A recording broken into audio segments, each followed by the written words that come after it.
The last thing I expected to hear through my daughter's baby monitor was my father-in-law saying my name. Not just saying it. Deciding my future. I remember every second of that afternoon because my brain has replayed it more times than I can count. If I close my eyes, I can still smell the rain. It had been one of those gray Minnesota Saturdays where the sky couldn't seem to make up its mind. It wasn't pouring, but everything outside looked damp enough that you wanted to stay inside with coffee and a blanket. Instead, I was loading our 18-month-old daughter, Maya, into her car seat.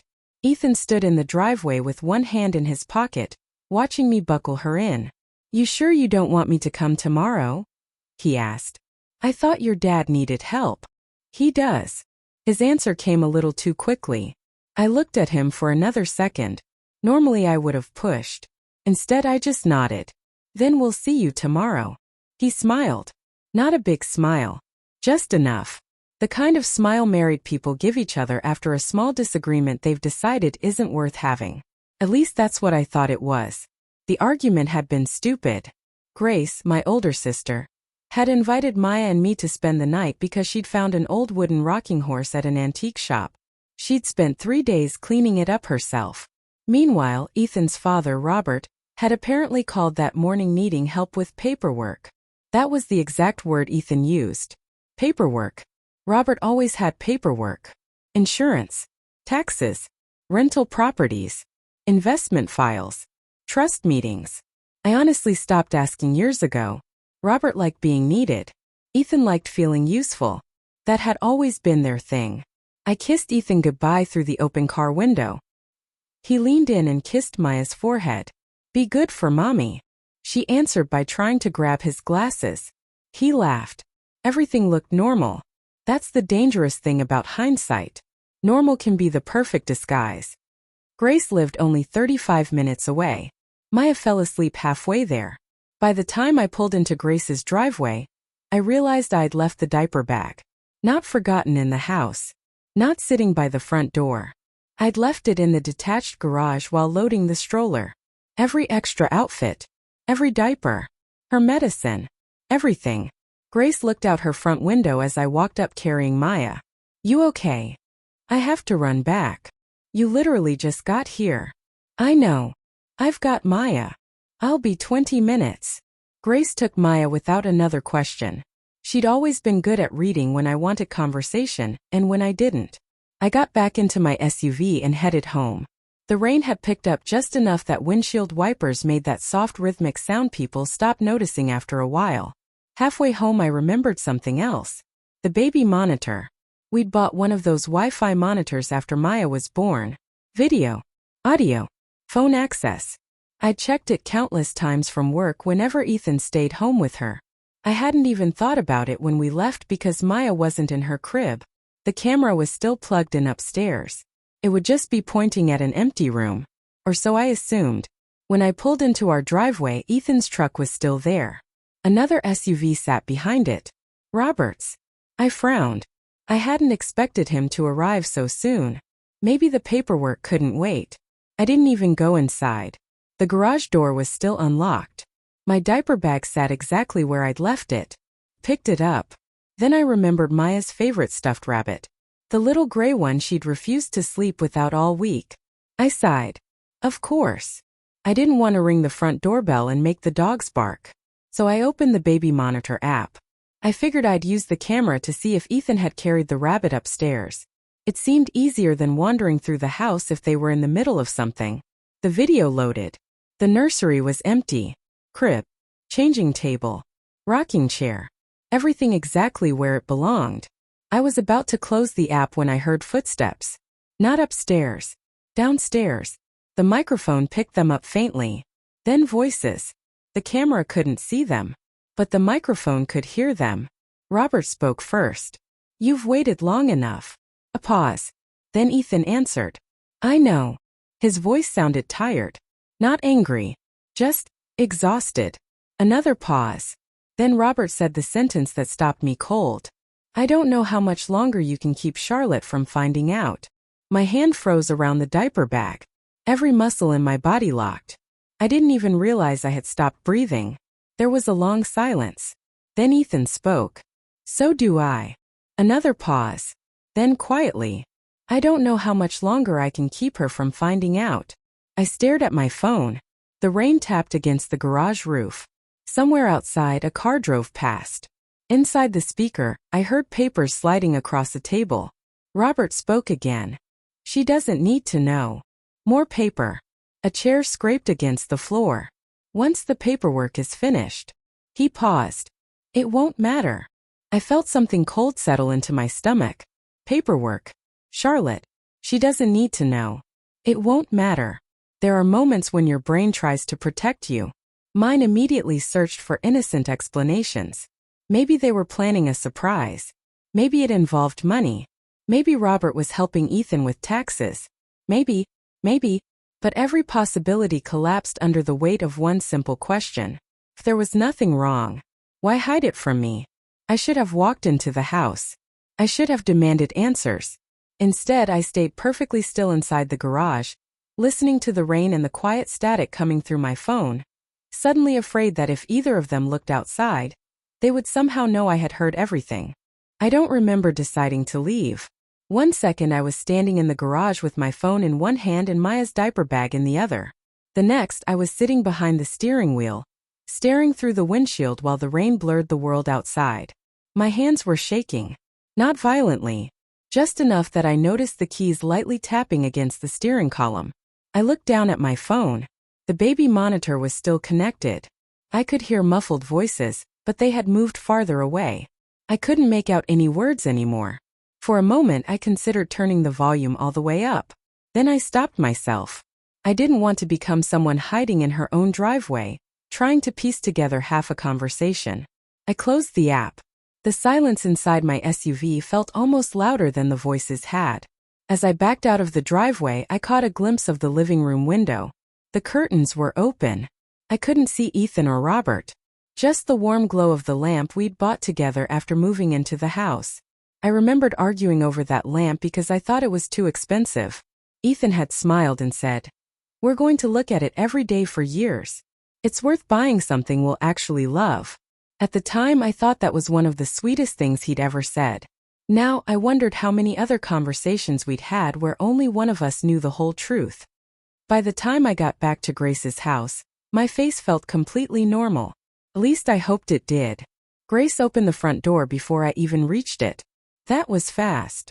I found everything. She stepped aside so I could come in.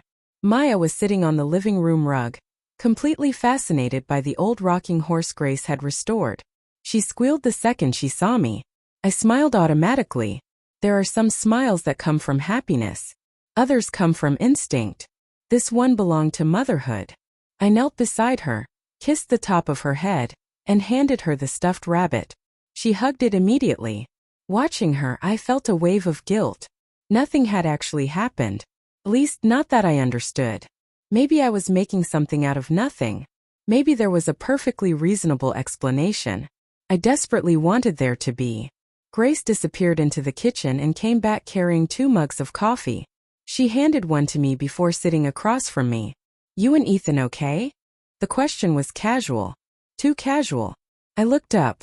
"What makes you ask that? You've checked your phone about 6 times since you walked in."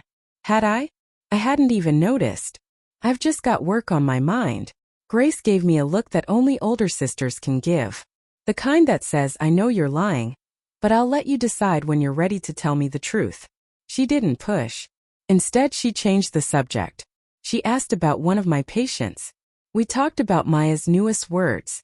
We laughed about how Maya had recently discovered she could throw peas farther than either of us thought possible. For nearly an hour, I almost forgot about the conversation. Almost. Then my phone buzzed. Ethan. Just seeing his name made my chest tighten. I answered. "Hey. Did you get there okay?" His voice sounded exactly like it always did. Calm. Comfortable. Completely normal. "Yeah. You forgot the diaper bag." I realized. "You didn't come back, did you?" The question landed harder than it should have. I looked out the kitchen window before answering.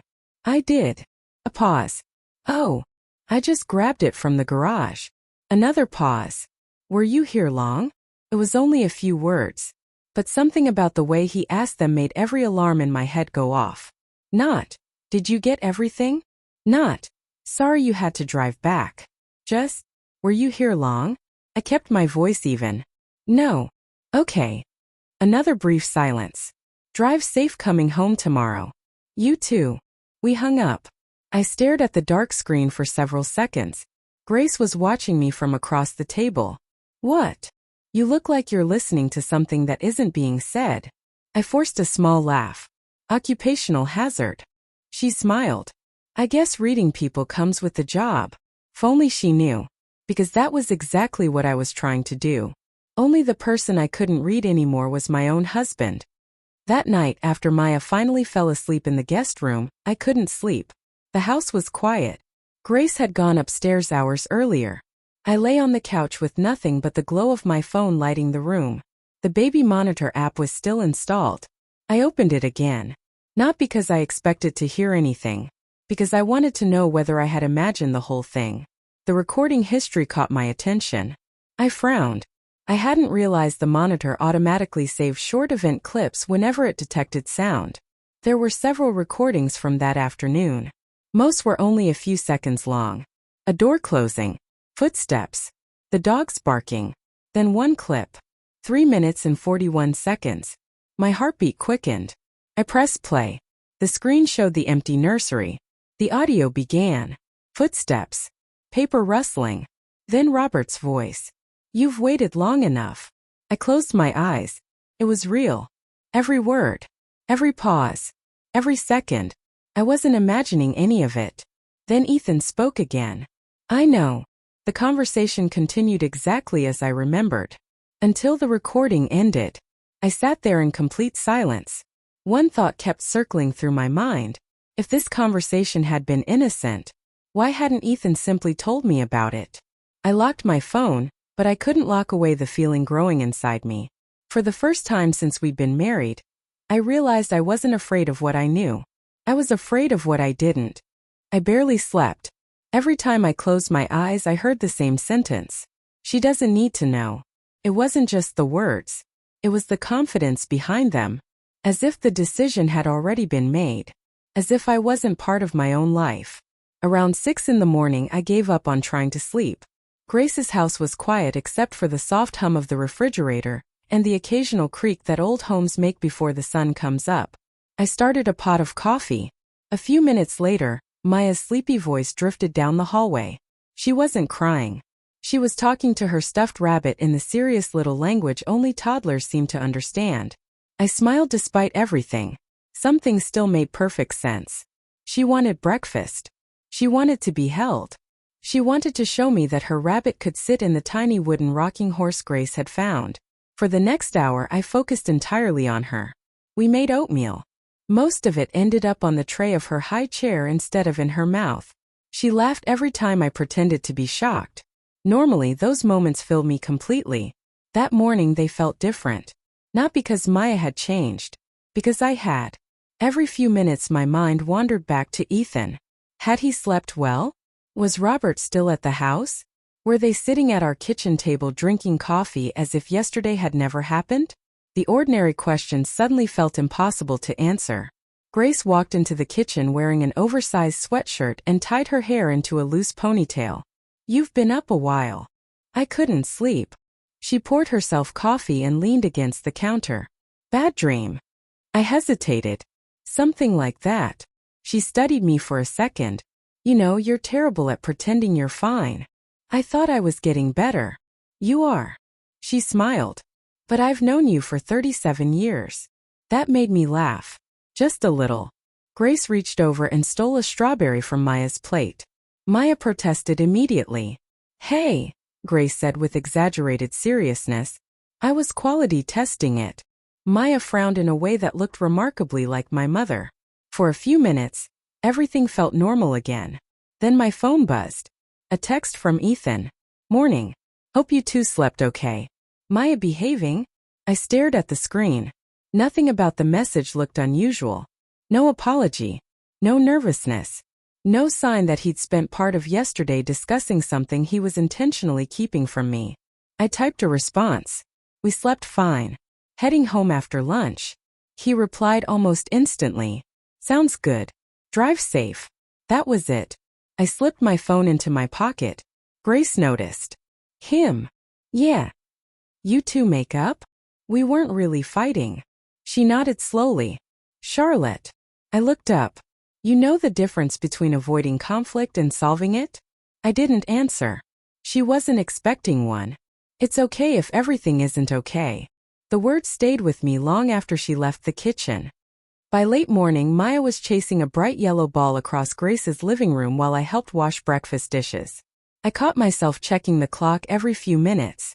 Not because I was in a hurry, because I was trying to decide how I wanted to walk back into my own house. Should I act normal? Should I ask Ethan directly? Should I tell him I'd heard everything?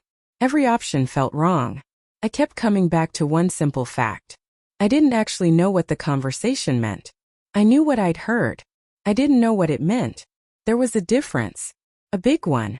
As much as I hated uncertainty, I hated unfair accusations even more. Working with children had taught me something important. The first explanation isn't always the right one. Parents often came into my clinic convinced they knew why their child was struggling. Sometimes they were right. Sometimes the real answer was something nobody had considered. I owed my own marriage at least that much patience. But patience wasn't the same as blindness. I could wait. I could observe. I could pay attention. Those things had always come naturally to me. Just after noon, Grace helped me load Maya back into the SUV. Before I climbed into the driver's seat, she rested a hand on my arm. If you need me. I know. No matter what it is. I squeezed her hand. Thank you. The drive home felt much longer than the drive the day before. Every familiar street seemed slightly unfamiliar.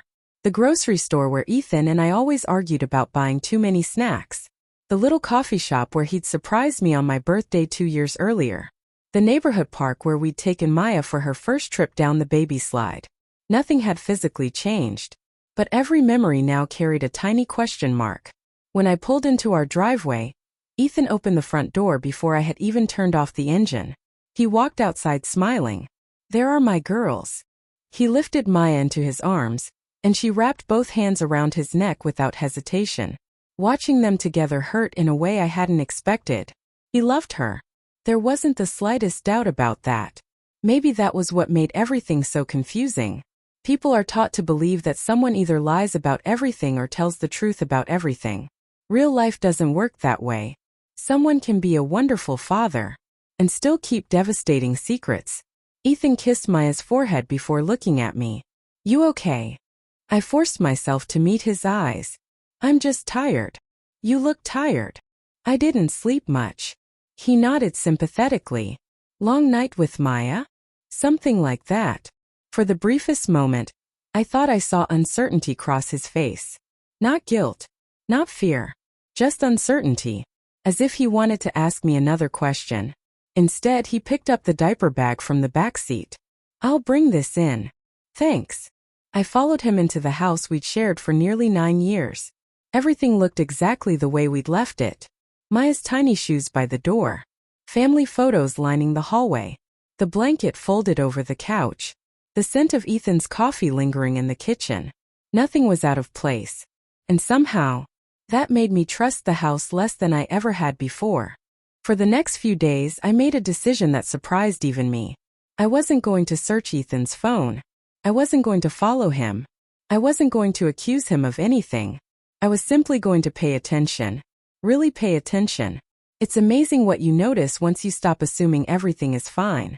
Monday morning started the way most Mondays did. My alarm went off at 5:45. I showered before Maya woke up because that was the only reliable quiet time in our house. By 6:30, Ethan was making scrambled eggs while I packed Maya's daycare bag. We moved around the kitchen with the practiced rhythm that comes from years of sharing the same space. You've got your first patient at 8? He asked. 8:15. You still seeing that little boy who loves dinosaurs? I smiled. Every Monday. How's he doing? Better. That wasn't a lie. One of the things I loved about pediatric occupational therapy was watching tiny victories happen over weeks instead of days. A child finally buttoning a shirt, holding a pencil correctly, learning not to panic when routines changed. Progress was rarely dramatic. It was quiet, steady, sometimes almost invisible. I used to think marriages worked the same way. Now I wasn't so sure. Ethan poured coffee into my travel mug and slid it across the counter. Careful. It's hot. Thanks. He kissed my forehead before heading upstairs to grab his laptop. I watched him disappear around the corner. If someone had walked into our kitchen right then, they would have seen a perfectly ordinary couple. No raised voices. No cold shoulders. No obvious cracks. Just breakfast. Just another Monday. But ordinary can hide an awful lot. The clinic was busy from the moment I arrived. Mondays usually were. Parents filled the waiting room with backpacks, water bottles, and nervous smiles. Children bounced from chair to chair, full of energy that seemed completely untouched by adult worries. My first appointment was with Noah. He was 6 years old and obsessed with dinosaurs. Every week, he insisted that the foam balance beam was actually a fallen tree in the Jurassic period. That morning we crossed the fallen tree at least 12 times. Each successful step earned an enthusiastic dinosaur roar. By the end of the session, he managed a sequence he'd been struggling with for almost a month. His mother clapped. Noah beamed with pride. Moments like that reminded me why I loved my job. Children rarely pretend. When they're scared, you know. When they're happy, you know. When they trust you, they show you. Adults are much more complicated. During my lunch break, I sat in the staff room with Olivia Brooks. We'd worked together for almost 7 years. She knew which days I wanted conversation and which days I just wanted silence. She unwrapped a turkey sandwich and looked at me over the top of her water bottle. You've been staring at your yogurt for about 5 minutes. Had I? Apparently I had. I'm just tired. She nodded slowly. Tired or distracted? Maybe both. Olivia didn't press. Instead, she told me about her teenage son learning to drive. By the end of the story, I was actually laughing. He backed into your mailbox? He insisted the mailbox moved. I laughed harder. That's creative. It was expensive. The laughter faded. Olivia tilted her head. Okay. What? Now that you're smiling again, I can tell something's bothering you. I looked down at my spoon. I don't even know if it's real. What isn't? I almost told her. The words made it all the way to the back of my throat. Then they stopped. How do you explain hearing half a conversation? How do you ask someone for advice when you don't even know what question you're asking? I think I'm overthinking something. Olivia leaned back. That's possible. I keep wondering if I'm missing something. She considered that. You probably are. I blinked. Excuse me. We all miss things. She shrugged. The trick is figuring out whether what you're missing actually matters. Simple.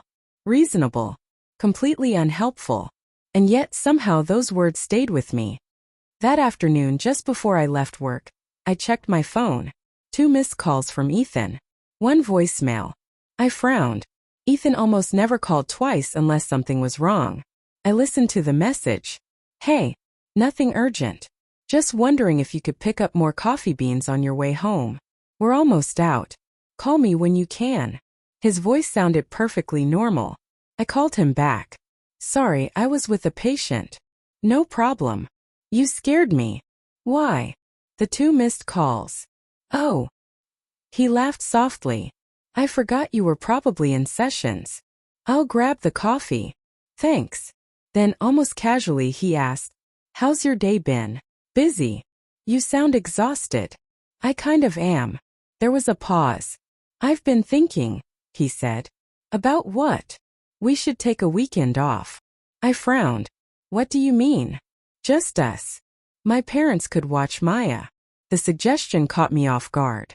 Ethan wasn't usually spontaneous. We haven't had a trip together in a long time, he continued. Maybe a cabin. Maybe somewhere with no phones. No phones. For some reason, those 2 words echoed strangely in my head. I laughed lightly. I don't think either of us could survive that. Probably not. He chuckled. We'll figure something out. After we hung up, I sat in my car for another minute before starting the engine. Maybe he really did want to reconnect. Maybe he sensed the distance growing between us. Or maybe the thought arrived so quietly that it almost didn't feel like my own. Maybe he wanted fewer chances for me to notice something. I hated myself for thinking it. I hated that I couldn't stop. By the time I pulled into the grocery store parking lot, I realized something else. For 3 straight days, I'd been questioning almost everything Ethan said. But I hadn't questioned one thing. The word Robert had used. Paperwork. Whatever that paperwork was, sat at the center of everything. And for the first time, I found myself wondering whether the answers I was looking for weren't hidden in Ethan's behavior at all. Maybe they were hidden in a stack of documents I had never been meant to see. By Wednesday, I had settled into a routine I never expected to have. Observe. Remember. Say nothing. I wasn't collecting evidence. At least that wasn't how I thought about it. I was collecting moments. Little things that, by themselves, meant almost nothing. Together. I wasn't so sure. That morning started with Ethan searching the kitchen for his car keys. "You've seen them?" he asked. I pointed toward the bowl beside the front door. "They've been there since yesterday." He laughed. "I swear that bowl makes things invisible." "You've said that before. And I'll probably say it again." It was such an ordinary exchange that, for a second, I wondered if I was losing perspective. People forget their keys. People have private conversations. People help their parents with paperwork. None of that was unusual. The problem was that I no longer knew where normal ended and secrecy began. After Ethan left for work, I loaded Maya into the car for daycare. She insisted on carrying her tiny purple backpack herself. It dragged across the driveway because it was almost as big as she was. I watched her determination and smiled. "Need some help?" She looked at me with complete confidence. "No." The backpack tipped over. She tipped over with it. Then she started laughing. I laughed too. That little moment stayed with me all morning. Children don't mind asking for help after they've tried. Adults often spend years pretending they don't need it. Work was busy again. By the afternoon, I was halfway through my notes when my phone lit up with a text from Ethan. "Dad stopped by the office today. Want to have dinner with them Friday?" I stared at the message longer than I probably should have. Before last weekend, I would have answered yes without thinking. Robert loved Friday dinners. He always chose the restaurant. Always ordered the appetizers. Always paid the bill before anyone else could reach for it. He called it generosity. Grace called it control. I'd always assumed the truth was somewhere in the middle. I typed a careful response. "Sure. What are we celebrating?" A minute later, the bubbles appeared. "Nothing. Dad just wants everyone together." That answer felt incomplete. Robert was not a just because kind of person. He liked reasons, announcements, plans, conversations with a purpose. Family dinners usually came attached to something. A new investment, a vacation, a business update. Even birthdays somehow became discussions about finances. I slipped my phone back into my pocket. For the rest of the afternoon, I couldn't shake the feeling that Friday wasn't simply dinner. It was about something. I just didn't know what. On my way home, I stopped at the grocery store. The place was crowded with people grabbing dinner after work. I picked up coffee beans, milk, fruit, and Maya's favorite yogurt. As I reached for a loaf of bread, I heard someone behind me. "Charlotte." I turned. Helen. Helen Carter lived 3 houses down from us. She was retired, endlessly cheerful, and somehow knew every child's name in the neighborhood. She waved with both hands. "I haven't seen Maya in days. She's at daycare." "Oh, that's right." We chatted for a few minutes about nothing important. The weather. Construction on the main road. A new bakery that had opened nearby. Then she smiled. "You tell Ethan I said hello." "I will." I almost stopped by Monday evening. Something about the way she said it made me pause. "Monday?" "Yes. I made too much chicken soup." She laughed. "I figured I'd bring some over." I nodded politely. But his truck wasn't there. My smile faded just a fraction. "Oh, no." She thought for a second. "I drove by around 6:30. I remember because the school buses had just finished their afternoon routes." I forced myself to keep my expression neutral. "He must have been working late." "Probably." She shrugged.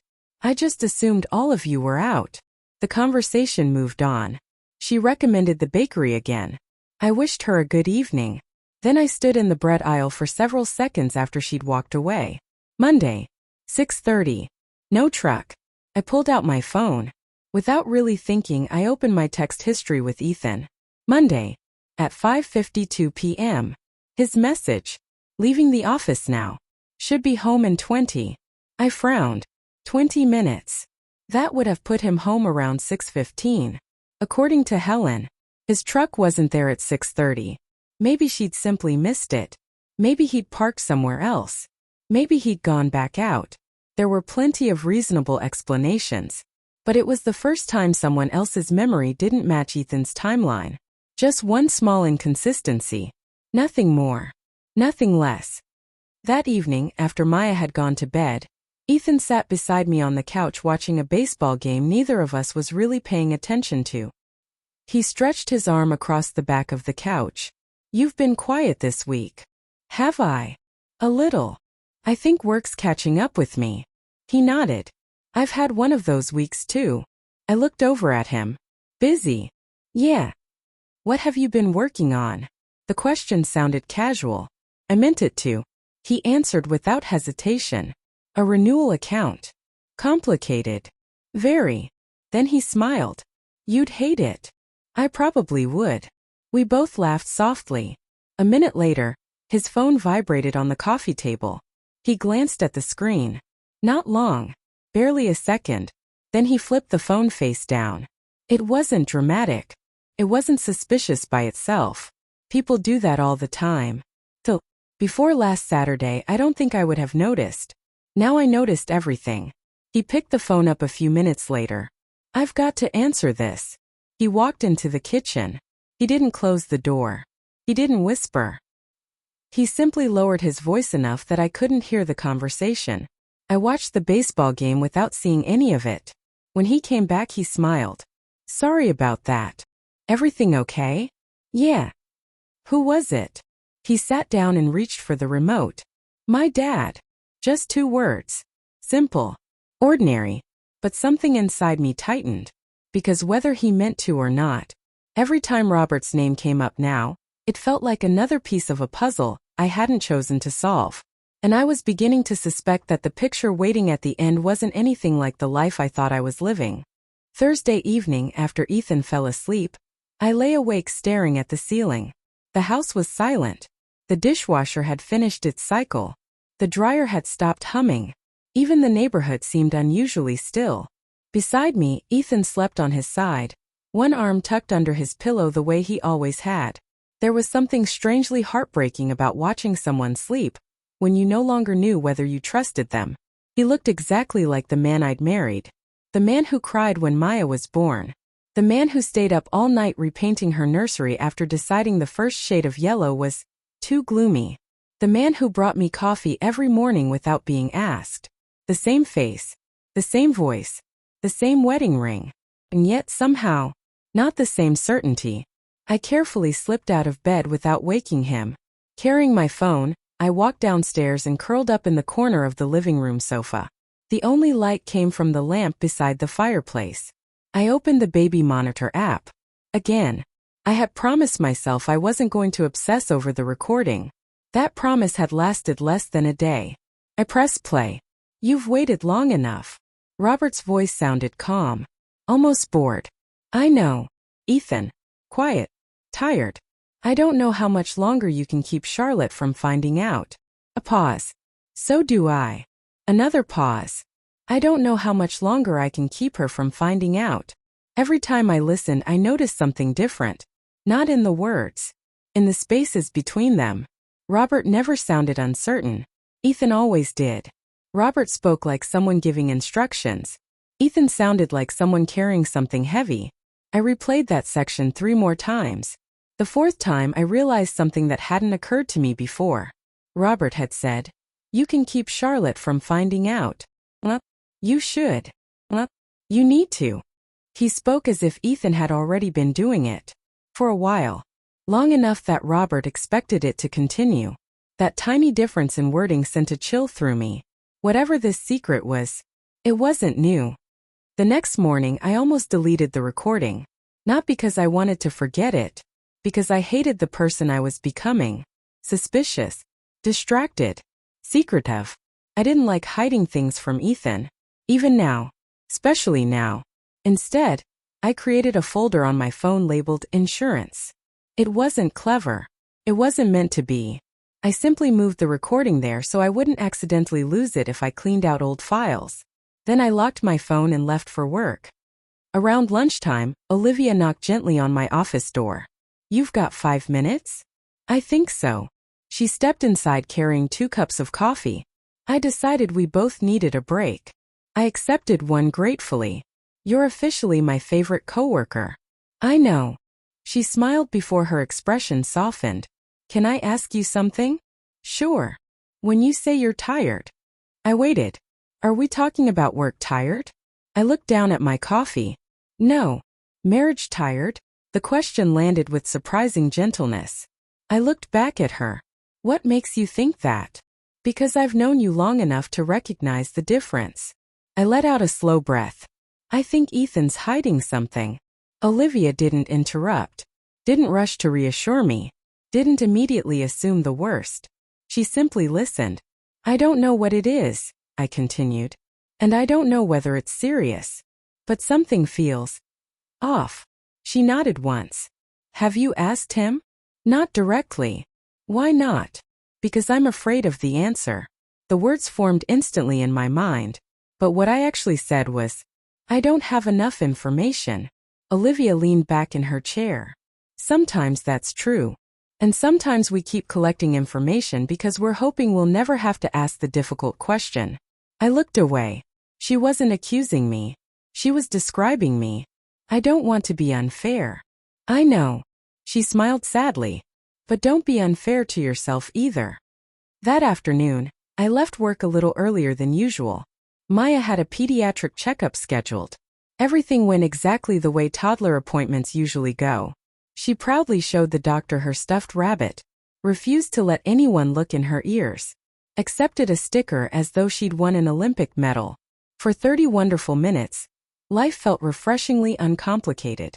Height, weight, growth chart, healthy, normal. As we walked back to the parking lot, Maya reached for my hand. Her tiny fingers wrapped around one of mine. She looked up at me and smiled for no reason at all. In that moment, one thing became crystal clear. Whatever was happening between Ethan and me, whatever secrets existed, whatever I eventually discovered, I had one responsibility that mattered more than anything else. Protect her peace. Not by pretending everything was fine, but by making sure the truth, whatever it turned out to be, never became her burden. That evening, Ethan arrived home carrying takeout from our favorite Thai restaurant. I figured nobody wanted to cook. "You're absolutely right." He grinned. "For once." We ate at the kitchen table while Maya proudly fed rice to the family dog whenever she thought we weren't looking. Ethan caught her halfway through. "I saw that." She giggled. The dog looked offended that dinner service had ended. We all laughed. It was one of those ordinary family moments I would have treasured a week earlier. Now, I found myself studying Ethan without meaning to. He laughed easily. He asked about my patients. He listened while I described Maya's doctor's appointment. Nothing about him felt rehearsed. Nothing looked forced. Which raised a question I couldn't answer. If he was lying, how could he still seem so completely present? After dinner, he gathered the empty containers and carried them to the trash. "I almost forgot," he said. "My parents confirmed Friday. Dinner at 7. I nodded. "Sounds good." He smiled. "Dad says he's looking forward to seeing everyone." I returned the smile. "I'll bet he is." The words came out pleasantly enough. Ethan didn't seem to notice anything unusual. But as I watched him rinse our plates at the sink, another thought quietly settled into place. Tomorrow I would be sitting across the table from Robert Miller. For the first time since hearing that recording. And I wondered whether either of us would be able to pretend nothing had changed. Friday arrived with the kind of sunshine that almost made the week feel lighter. Almost. By the time I left the clinic, I had convinced myself at least a dozen times that I was overreacting. Then I would remember Robert's voice. "She doesn't need to know." And every bit of confidence I had built throughout the day would disappear. I met Ethan at home just after 5. He was already changing out of his work clothes. "You think business casual is okay?" he called from the bedroom. For dinner with your parents? Yeah. They've seen you in sweatpants. He laughed. True. A minute later he walked into the hallway wearing dark jeans and a navy button-down shirt. Better. You look fine. You didn't answer. I smiled politely. You always look fine. He grinned. I'll take the compliment. Would I have said the same thing last week? Probably. But now I noticed how easily we could have an entire conversation without saying anything that actually mattered. Maya insisted on wearing bright pink rain boots despite the clear weather. They don't match, Ethan said. They're her favorite. They also squeak. Exactly. Maya stomped twice on the hardwood floor to demonstrate. Squeak. Squeak. She laughed so hard she nearly fell over. For a few minutes, all three of us laughed with her. I held on to that sound. I had a feeling I was going to need it. Robert and Linda lived about 20 minutes away in a large brick house overlooking a small lake. They had owned it for almost 15 years. Every visit followed the same routine. Robert opened the front door before anyone reached the porch. Linda hugged everyone. Robert commented on traffic. Then we all pretended the evening had started naturally. Tonight was no different. There they are, Robert announced with his usual booming voice. He bent down to greet Maya. There's Grandpa's favorite girl. Maya immediately pointed toward the bowl of wrapped chocolate sitting on the entry table. Robert laughed. Straight to business. Linda appeared from the kitchen drying her hands on a towel. Oh, let me see my granddaughter. She scooped Maya into her arms and kissed her cheek.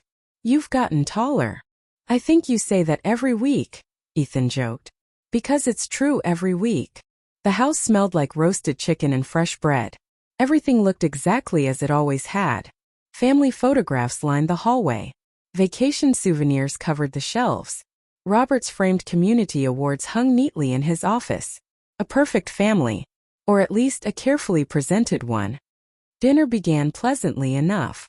Robert talked about local politics. Linda asked about Maya's daycare. Ethan described a difficult client at work. I spoke about one of my young patients finally learning to use adaptive scissors. Everyone smiled. Everyone nodded. Could have been any family dinner. Until Robert turned toward me. So Charlotte, how's the clinic? Busy. Busy is good. It usually is. He cut another piece of chicken before looking back up. Ethan tells me you've been exhausted lately. I looked at Ethan. He shrugged. You've mentioned not sleeping. I have. Robert nodded knowingly. Young children will do that. I smiled. They certainly can. His eyes stayed on mine a little longer than necessary. For a brief moment I wondered whether he knew. Whether he somehow suspected I'd heard the conversation. Then he looked away. Maybe I was imagining it. Maybe not. Halfway through dinner, Robert pushed his plate aside. I've been thinking. Those 4 words immediately caught my attention. Whenever Robert said he'd been thinking, it usually meant everyone else was about to hear his conclusion. I think families should plan further ahead. Linda continued eating without looking up. Ethan quietly reached for his water. Robert folded his hands together. Especially when young children are involved. I waited. I've seen too many families struggle because they don't have proper estate planning. There it was again. Planning. Paperwork. Documents. Words that suddenly carried entirely different meanings. Robert smiled at me. You two have updated your wills recently, haven't you? I answered honestly. Not since Maya was born. He frowned. You should. We've talked about it, Ethan said. Robert nodded approvingly. Good. Then, almost casually, he added, life gets complicated faster than people realize. Something inside me tightened. It wasn't what he said. It was how naturally he moved the conversation toward legal paperwork. As though it were his favorite subject. As though it occupied more of his life than anyone questioned. After dinner, Ethan offered to help Linda clear the table. Robert asked if I'd like to see the new dock he'd built by the lake. Normally I would have said yes. Instead I smiled politely. I think I'll stay with Maya. No problem. He walked outside alone. I watched him through the kitchen window, hands in his pockets, moving slowly toward the water, looking completely at ease. Linda stacked plates beside the sink. Ethan rinsed them without speaking. For a few seconds, The kitchen was filled only with the sound of running water. Then Linda quietly said, "Robert worries too much." Neither of us answered. She continued drying a plate. "He's always believed everything can be solved with enough paperwork." I looked at her. She wasn't smiling. It was the first genuinely personal thing I'd heard her say all evening. Ethan finally spoke. "Mom." She stopped talking immediately, almost as if she'd remembered something. Or remembered someone. The silence that followed felt heavier than the conversation itself. When it was time to leave, Robert walked us to the driveway. He hugged Maya, shook Ethan's hand, then turned to me. "I'm glad you came tonight." "So am I." He smiled. "We'll have to get together again soon." "I'm sure we will." For just a second, his expression became unreadable. Then the familiar smile returned. As we drove away, I looked back through the rear window. Robert was still standing in the driveway, watching our SUV disappear down the street. Most people wave until a car turns the corner. Robert never waved. He simply watched, as if making sure everyone was leaving exactly the way he expected. I faced forward again. Something Linda had said kept echoing in my mind. He's always believed everything can be solved with enough paperwork. First, it sounded like an innocent observation. By the time we reached home, I wasn't so sure it had been innocent at all. Saturday morning felt strangely peaceful. The kind of peaceful that only exists after you've spent an entire week expecting something terrible to happen. Nothing had happened. Not really. No dramatic confession. No suspicious late-night disappearance. No mysterious phone calls that couldn't be explained. Just questions. Questions that refused to leave me alone. Maya woke up before 7, full of energy and determined to begin the day immediately. She dragged her blanket into our bedroom and climbed onto the bed, patting Ethan's shoulder with both hands. "Daddy." He groaned dramatically. "I was sleeping." She giggled. "No sleeping." I couldn't help smiling. For a few minutes we stayed in bed together while Maya proudly read us one of her board books upside down. Ethan made different animal noises for every page. She laughed so hard she nearly fell backward. Watching them together still made my heart ache. Not because it was fake, because it was real. He loved being her father. I never doubted that. It was everything else I wasn't sure about anymore. After breakfast, Ethan announced he needed to stop by his office. "Just for an hour," he said while grabbing his keys. "I've got a renewal package that has to go out Monday." I nodded.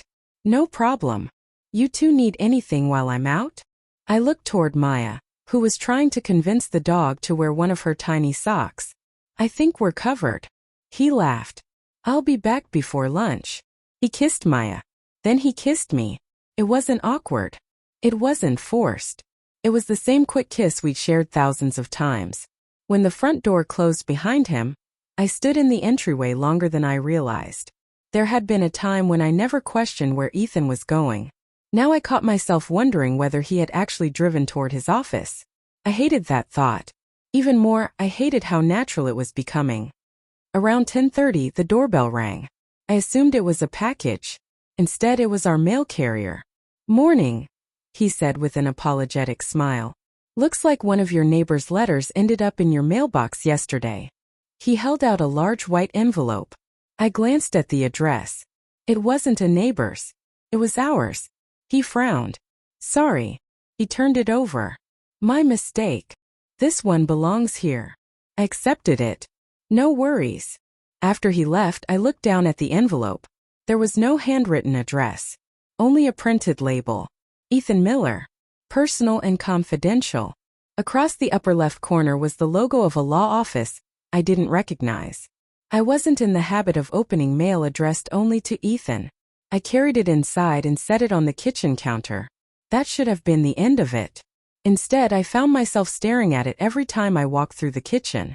The envelope wasn't especially thick. Maybe 5 or 6 pages. Nothing about it looked unusual. Except for one thing. The return address. Picked it up again. The law office wasn't in Minneapolis. It was in St. Paul. That alone meant nothing. Law firms represented clients all over the state. So, I couldn't stop thinking about Robert bringing up estate planning the night before. Paperwork. Again. When Ethan returned home, he dropped his laptop bag beside the stairs. Sorry that took longer than I expected. No problem. He smiled. Everything okay here? Yeah. I picked up the envelope. This came. His expression changed. Not dramatically. Most people probably wouldn't have noticed. But after a week of paying attention, I did. His smile disappeared for less than a second. Then it came back. Oh. He reached for the envelope. Thanks. Looks important. It's probably nothing. Probably. Such a small word. Yet he'd spoken it so quickly. Without opening the envelope, he tucked it under his laptop. I'll look at it later. I nodded. Okay. He changed the subject almost immediately. Maya eat lunch yet? About half an hour ago. Good. Within another minute, he was on the floor building block towers with her. The envelope stayed under the laptop, unopened. If it was urgent enough to be marked confidential, why wasn't he curious? Or had he already known exactly what was inside? That afternoon, while Maya napped, I sat on the back patio with a cup of iced tea. The yard was quiet. A gentle breeze moved through the maple tree behind the fence. I could hear children laughing somewhere down the block. Normally, those sounds relax me. Today they only gave my thoughts more room to wander. I replayed the last 7 days in my head. The recording. Helen's comment about Ethan's truck. Robert's fixation on paperwork. Linda's strange remark in the kitchen. The confidential envelope. Each event seemed too small to matter on its own. Together, they formed the outline of something I still couldn't see. Like connecting dots before the picture becomes recognizable. Grace used to love those puzzle books when we were kids. She always told me the trick wasn't to stare at the whole page. It was to connect one dot at a time. I suddenly realized that was exactly what I'd been trying to do. Not prove Ethan was lying. Not prove Robert was dangerous. Just connect one fact to the next. Nothing more. Nothing less. That evening, after Maya was asleep, Ethan carried his laptop into the home office. I've got to finish a couple things. Work. Yeah. He smiled. Shouldn't be long. The office door remained slightly open. I walked past it on my way to fold laundry. For just a second I glanced inside. His laptop was open. The confidential envelope was open too. Several documents were spread neatly across the desk. Before I could look away, one page shifted as Ethan reached for it. Only the top portion was visible. I wasn't close enough to read the entire document. Just one line. One bold heading. Family trust. My feet stopped moving. Only for a heartbeat. Then I kept walking. I didn't want him to know I'd seen anything. Inside the laundry room, I slowly set the basket on the floor. Family trust. The words echoed in my mind. Robert had mentioned estate planning. The baby monitor conversation had mentioned paperwork. Now there was a legal document with the words family trust sitting on my husband's desk. For the first time since that rainy Saturday in the garage, those separate pieces no longer felt unrelated. They felt connected. I just didn't know how. Not yet.